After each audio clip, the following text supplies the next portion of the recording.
Pada zaman itu, pemakaian istilah Untuk jenis yang pertama kita masuk kepada jenis saja. Di sini nah, untuk penjabaran kepentingannya saya serahkan kepada serta kerajaan ini merupakan kerajaan yang Hai semuanya, perkenalkan kami dari kelompok 4 and this is the video of our presentation. Oke, sebelum masuk lebih jauh, di sini saya akan mengorientasikan kelompok kami.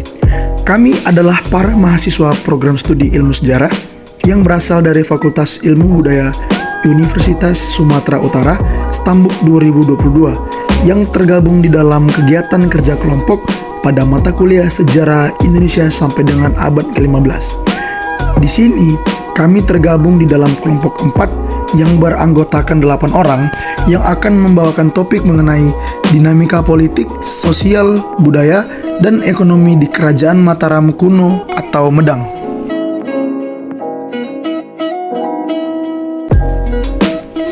Oke, selanjutnya kita akan masuk kepada perkenalan anggota kelompok, di mana yang pertama adalah moderator sekaligus ketua dari kelompok 4 ini, yaitu Sofia Akila.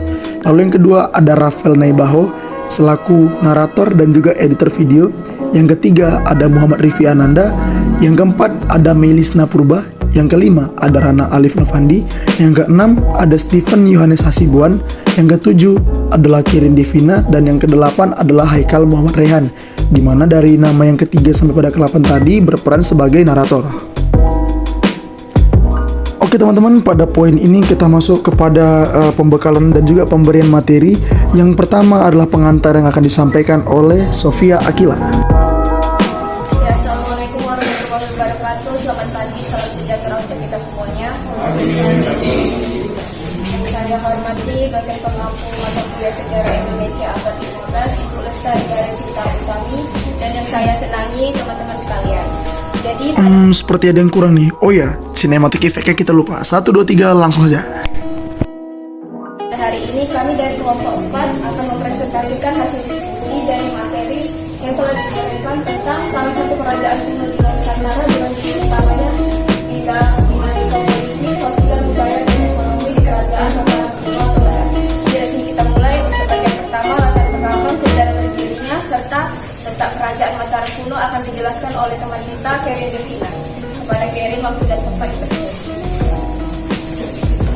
Baik, terima kasih kepada moderator. Di sini saya berdiri akan menjelaskan tentang latar belakang serta sejarah berdirinya Kerajaan Mataram kuno. Latar belakang, nama lain dari Kerajaan Mataram kuno adalah Kerajaan Medang, yang merupakan kerajaan bersama Hindu dan Buddha. Telah berkembang mulai dari abad ke-8 sampai abad ke-11 di wilayah Jawa Tengah, sebelum akhirnya berpindah ke wilayah Jawa Timur. Selanjutnya adalah pemberitahuan letak dari Kerajaan Mataram kuno. Nah, pusat pemerintahan Mataram kuno ini berpindah-pindah oleh beberapa alasan. Salah satunya adalah sebab dari kondisi sosial politik yang semakin tidak stabil akibat para kaum memperebutkan kekuasaan antar kerabat istana sendiri. Nah, untuk penjabaran kepentingannya saya serahkan kepada Stephen untuk menerangkan. Pada Stephen, silakan. Saya akan menjelaskan tentang letak dari kerajaan Mataram. Yang pertama, awal pendiriannya yaitu pada 732 Masehi oleh Raja Sanjaya di tengah-tengah Pulau Jawa, pusatnya di bumi Mataram. Pada awal masa pendiriannya oleh Raja Sanjaya, pusat kerajaan Mataram kuno diperkirakan di bagian tengah Pulau Jawa atau Jawa Tengah pada saat ini. Pusat kerajaan Mataram kuno disebut dengan nama bumi Mataram. Wilayah kerajaan Mataram kuno dipenuhi oleh banyak gunung-gunung dan pegunungan seperti Gunung Sindoro, Gunung Sumbi, Gunung Tangkuban Perahu, Gunung Merapi, Gunung Merbabu, Gunung Lawu, dan Gunung Pegunungan Sewu. Selain itu ada banyak sungai yang mengalir di wilayah kerajaan Mataram kuno seperti Sungai Progo, Sungai Elo, Sungai Bogowonto, dan Sungai Bengawan Solo. Perpaduan geografis ini membuat kota kuno menjadi sangat subur. Kemudian pada 840 sampai 856 Masehi, masyarakat dikatakan berpindah ke Merapi. Pada masa pemerintahan Rakai Pikatan pada 840 sampai 856 Masehi, ibu kota kerajaan berada di Mamrati, masih di sekitar Kopitu. Kemudian dikembalikan lagi ke Kopitu era ya Balitung pada 898 hingga 915 Masehi dan dipindahkan ke bumi Mataram sekitar atau di wilayah Mataram atau sekarang Yogyakarta pada 924 Masehi. Ketika Wangsa Isyana duduk di kursi kekuasaan, pusat kerajaan pindah ke Jawa bagian timur atau Jawa Timur. Terima kasih, saya kembalikan kepada moderator. Nah, karena adanya pergesekan dan pemindahan kekuasaan di Mataram kuno, membuat kerajaan tersebut menjadi terbagi atas 3 dinasti, yaitu dinasti Sanjaya, Syailendra, dan Isyana. Untuk penjelasan ketiga dinasti tersebut, saya persilakan kepada penasihat moderator untuk mempresentasikan. Baik, terima kasih kepada saya untuk menjelaskan ketiga dinasti yang pernah berkuasa pada masa kerajaan Mataram kuno. Untuk dinasti yang pertama, kita masuk kepada dinasti Sanjaya. Di sini warga Sanjaya dikasih suatu dinasti yang pernah berkuasa di kerajaan Medan di Jawa Tengah. Pendiri sekaligus raja pertama Mataram kuno yang pertama adalah Raja Sanjaya yang pernah berkuasa pada tahun 732 sampai 760 Masehi. Yang juga pendiri dinasti Sanjaya. Di bawah pemerintahan dinasti Sanjaya, Mataram kuno menjadi pusat pembelajaran agama Hindu. Namun, ketika kerajaan dipimpin oleh Raja Panangkaran, putra Sanjaya, kerajaan terpecah menjadi dua. Dinasti Sanjaya memerintah kerajaan Mataram kuno bercorak Hindu di Jawa Tengah bagian utara. Lalu yang kedua kita masuk kepada dinasti Syailendra. Wangsa Syailendra merupakan penganut dan juga pelindung agama Buddha Mahayana. Meskipun peninggalan manifestasi wangsa yang kebanyakan berada di Jawa Tengah, namun di luar Jawa terdapat pula beberapa nama wangsa yang sama artinya dengan Syailendra, yaitu Majapahit. Maka sempat menimbulkan berbagai teori tentang asal-usul. Lalu yang ketiga kita masuk kepada dinasti Isyana. Pendiri wangsa Isyana adalah Empu Sindok. Tahun berdiri dinasti Isyana adalah sekitar abad ke-10. Sekitar tahun didirikan tersebut, dinasti Isyana mulai tumbuh. Raja pertama dinasti Isyana adalah Empu Sindok. Kerajaan dinasti Isyana pernah diperintah oleh seorang perempuan. Di sini Isyana Wangsa diperintah oleh seorang ratu dari anak Empu Sindok yang bergelar Isyana Tunggawijaya. Nama Isyana diambil dari gelar Empu Sindok, yakni Sri Maharaja Rakehiro Sri Isnawikara Rumat Tunggadewa. Nama-nama raja kerajaan Wangsa Isyana adalah Raja Empu Sindok, Raja Sri Isyana Tunggawijaya, Raja Langkuta Wangsa Wardana, Raja Dharma Wangsa, dan Raja Airlangga. Demikian materi yang saya sampaikan, saya kembalikan kepada Anda. Baik, untuk selanjutnya kita masuk ke poin utama dari presentasi ini, yaitu tentang bagaimana kondisi politik, sosial, budaya, dan ekonomi yang ada di Kerajaan Mataram kuno. Untuk materi yang sangat spesial ini, dengan hormat saya persilahkan kepada Maidisa untuk menjelaskan. Baik, saya akan menjelaskan tentang dinamika politik, sosial, budaya, dan ekonomi di Kerajaan Mataram kuno. Dinamika politik Mataram kuno. Kemudian ada juga kehidupan politik pada Kerajaan Mataram kuno. Pada saat itu, Raja merupakan pemegang kekuasaan tertinggi pada Kerajaan Medan. Sanjaya sebagai raja pertama memakai gelar ratu. Pada zaman itu, pemakaian istilah ratu belum identik dengan perempuan. Gelar ini setara dengan datu atau pemimpin. Keduanya merupakan gelar asli Indonesia. Ketika Raja Panangkaran dari Wangsa Syailendra berkuasa, gelar ratu dihapusnya dan digantikan dengan gelar Sri Maharaja.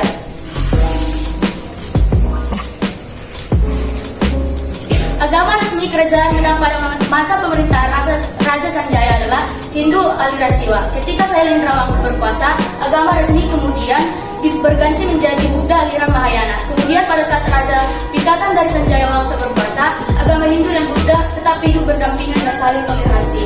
Kemudian ada bagian dinamika sosial budaya Mataram kuno, yaitu sebagian besar penduduk bumi Mataram sampai periode Watan pada umumnya bekerja sebagai petani. Kerajaan Medan memang terkenal sebagai kerajaan agraris, sedangkan saingannya yaitu Kerajaan Sriwijaya sebagai kerajaan maritim.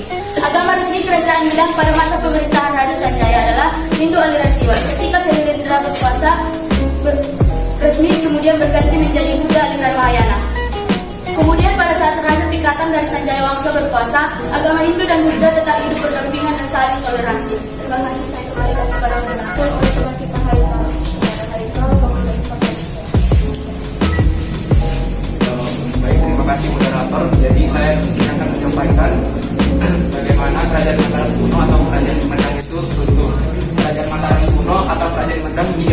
untuk runtuh akibat letusan Gunung Merapi.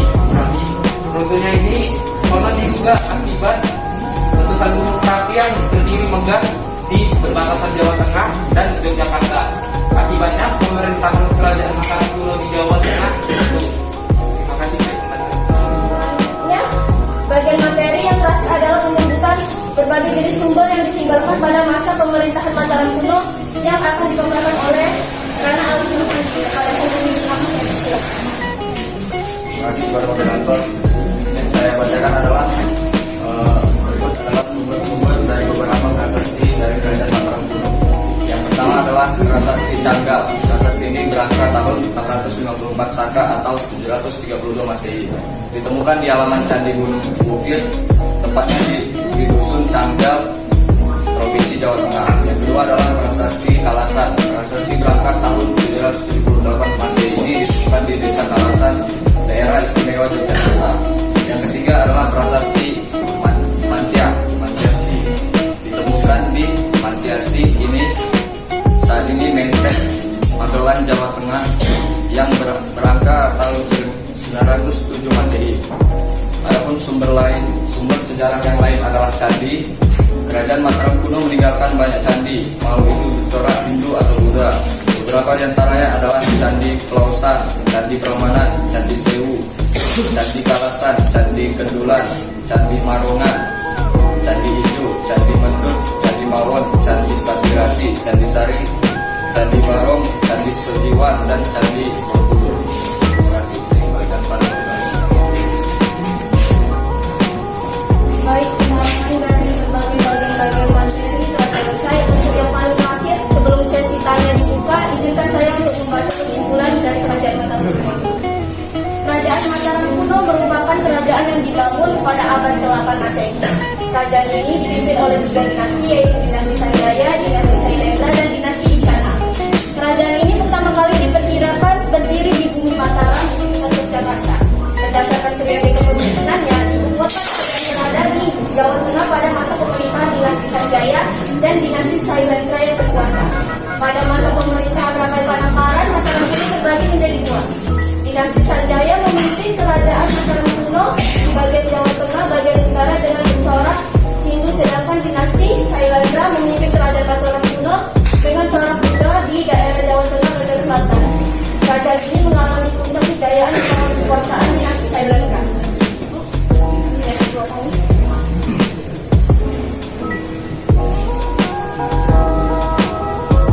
Nah, ada beberapa faktor yang menyebabkan runtuhnya kerajaan ini, antara lain meletusnya Gunung Merapi, perebutan kekuasaan, pemindahan kekuasaan, dan serangan kerajaan Sriwijaya hingga tidak adanya pelabuhan hingga ekonomi yang sulit berkembang.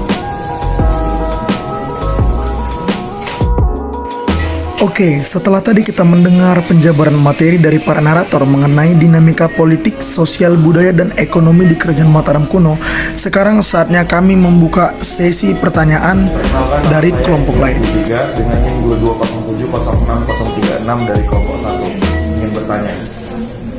Tadi disebutkan di bagian dinamika ekonomi, disebutkan bahwa aktivitas ekonomi meliputi 3 macam kegiatan, yaitu produksi, distribusi, dan konsumsi.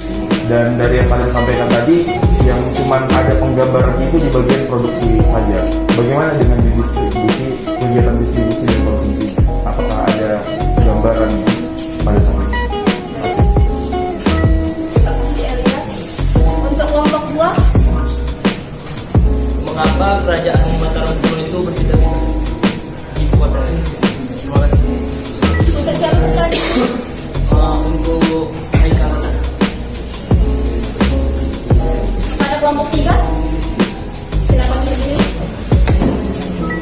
Baik, saya Riasnya Lansari dengan NIM 22070622. Saya dari kelompok 3 ingin bertanya kepada Geril, apa pengaruh kebudayaan Mataram kuno terhadap kehidupan masyarakat Jawa saat ini? Terima kasih.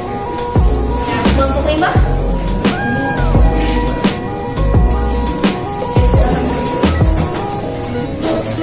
Baik, terima kasih kepada moderator. Saya Muhammad Salimul Amri ingin bertanya kepada Rana Ali. Di salah satu pemateri tadi mengabarkan letak kerajaan Mataram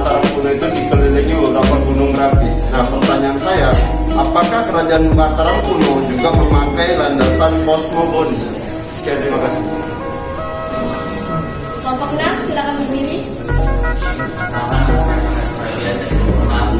Saya pada Rafael, saya itu apa yang menjadi bukti awal dari keberadaan kerajaan Mataram. Kelompok 7, silakan berdiri. Perkenalkan, nama saya Dikara Sirwil, saya dari kelompok 7. Tadi dikatakan bahwa pemimpin dari kerajaan ini ada 3 dinasti, yaitu dinasti Sanjaya, Sailendra, dan Wangsa Isyara. Dari ketiga dinasti ini yang paling maju yaitu dinasti Sailendra. Pertanyaan saya, kenapa dinasti Sailendra ini mampu mengalami puncak kejayaan?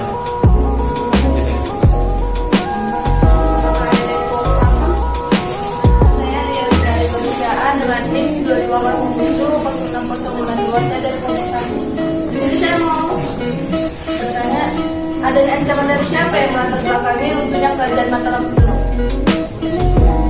kepada Soviet? Terima kasih. Sesinya kami tutup untuk sementara dan berganti kepada kelompok 6 untuk mempresentasikan materi mereka. Terima kasih. Baiklah, setelah tadi kita membuka sesi pertanyaan, sekarang waktunya kami untuk berdiskusi selama 5-10 menit dan kami akan kembali untuk memberikan jawaban atas pertanyaan yang tadi diberikan oleh tiap-tiap kelompok. Baik teman-teman, di sini kami akan melanjutkan sesi pertanyaan tadi dengan sesi jawaban. Untuk yang pertama-tama dari Risma dipersilakan menjawab dari pertanyaan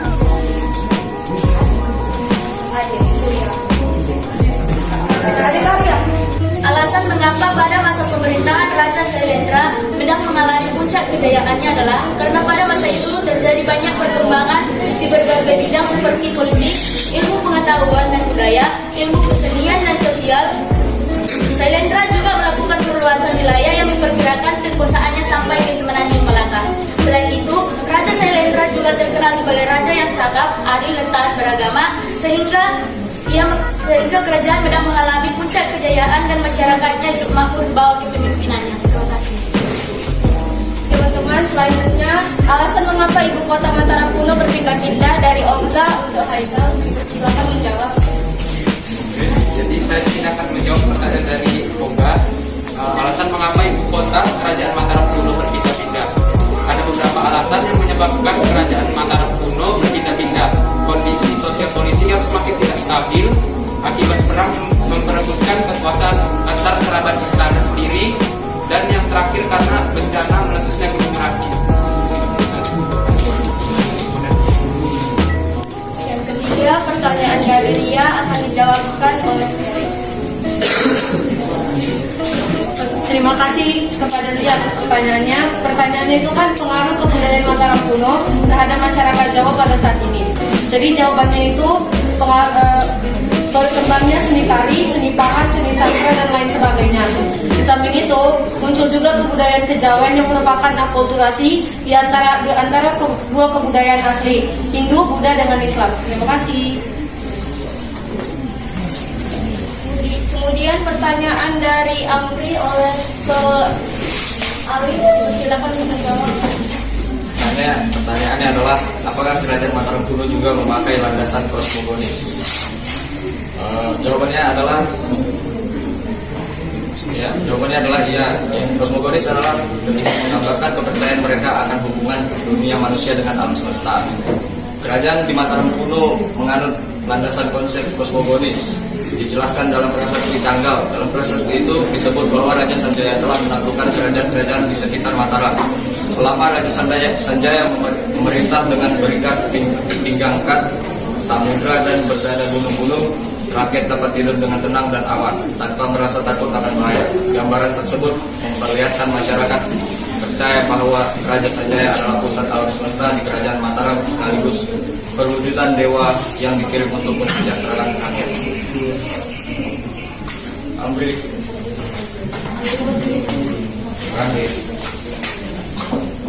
Kemudian Rafael akan menjawab pertanyaan Farhan dari kelompok 6. Oke, mengenai pertanyaan Farhan tadi yang menyatakan bahwa yang menanyakan apa yang menjadi bukti awal dari keberadaan kerajaan Mataram kuno. Di sini kami mau memberikan jawaban yaitu bahwa pada masa kerajaan Mataram kuno ada ditemukan beberapa prasasti, di antaranya yaitu prasasti Canggal yang ditemukan yang ada pada tahun 732 Masehi, kemudian prasasti Kalasan pada tahun 776 Masehi, lalu prasasti Kelurak pada tahun 782 Masehi, dan prasasti Karangtengah pada tahun 824 Masehi. Sekian jawaban dari kami. Farhan. Oke. Baik, pertanyaan selanjutnya dari Elias Kesnipan, dipersilakan untuk menjawab. Tadi Elis bertanya bagaimana gambar kegiatan, distribusi, dan konsumsi. Jika dilihat dari relief Karmawi Bangga, di sini ada menggambarkan orang yang sedang memikul barang melintas di depan kuil. Pada bagian jika dilihat pada bagian kiri gambarnya itu ada seorang laki-laki yang sedang duduk dan dilayani oleh pelayan. Berdasarkan relief tersebut digambarkan orang yang memikul. Memikul merupakan salah satu cara menjajakan dagangan yang dilakukan oleh masyarakat kerajaan Mataram kuno. Di dalam prasasti Panggumular pula menyebutkan adanya orang-orang yang jual beras dari desa Tunggalangan ke pasar di wilayah desa Sindangan. Barang dagangan yang dibawa tersebut diangkut menggunakan magulungan atau pedati, dan ada yang dibawa dengan maparuh atau perahu. Kemudian salah satu komoditas perdagangan yang disebut dalam prasasti Canggal ialah beras. Komoditas ini menjadi makan pokok masyarakat saat itu. Terima kasih. Untuk pertanyaan terakhir dari Lia yang akan dijawab oleh saya sendiri, ancaman dari siapa runtuhnya kerajaan Mataram kuno? Jadi ancaman runtuhnya kerajaan Mataram kuno berasal dari pemerintahan Sriwijaya. Saat itu terjadi peristiwa Pralaya Medang di masa pemerintahan Raja Dharma Wangsa Teguh yang berkuasa pada 985 sampai 1017 Masehi. Arti dari Pralaya sendiri kehancuran dunia, karena konon katanya peristiwa ini menewaskan banyak pembesar kerajaan hingga membuat Pulau Jawa bagai lautan. Pralaya Medang ini disebabkan oleh keputusan Raja Dharma Wangsa Teguh untuk menikahkan putrinya dengan Airlangga, pangeran keturunan Bali yang juga masih keponakan raja sendiri. Raja Wurawari yang berambisi menikahi putri Raja Dharma Wangsa Teguh agar dapat mewarisi tahta kerajaan pun kecewa. Wurawari adalah penguasaan kerajaan kecil yang masih menjadi bawahan Mataram kuno. Raja Wurawari kemudian melampiaskan kekecewaannya dengan bersekutu dengan kerajaan Sriwijaya yang sebelumnya pernah diserang juga oleh Dharma Wangsa Teguh. Dengan bantuan kerajaan Sriwijaya, Raja Wurawari dari luaran berani melancarkan serbuan untuk menghancurkan kerajaan Mataram kuno. Terima kasih ya. Baik teman-teman, sekian presentasi dan jawaban dari kami. Kami sadar bahwa presentasi ini masih banyak kekurangannya. Jadi kami mohon maaf sebesar-besarnya jika kurang memuaskan dan dipahami materi yang dibawakan. Wabillahi taufiq wal hidayah. Wassalamualaikum warahmatullahi wabarakatuh. Waalaikumsalam. Shalom. Baik teman-teman, demikianlah presentasi kami. Kami telah menyampaikan penjabaran materi dari hasil kerja kelompok kami, lalu telah membuka sesi pertanyaan, kemudian kita diskusikan dan kemudian kami tuangkan dalam sesi jawaban. Sekarang kami pamit undur diri, sampai jumpa di video presentasi selanjutnya.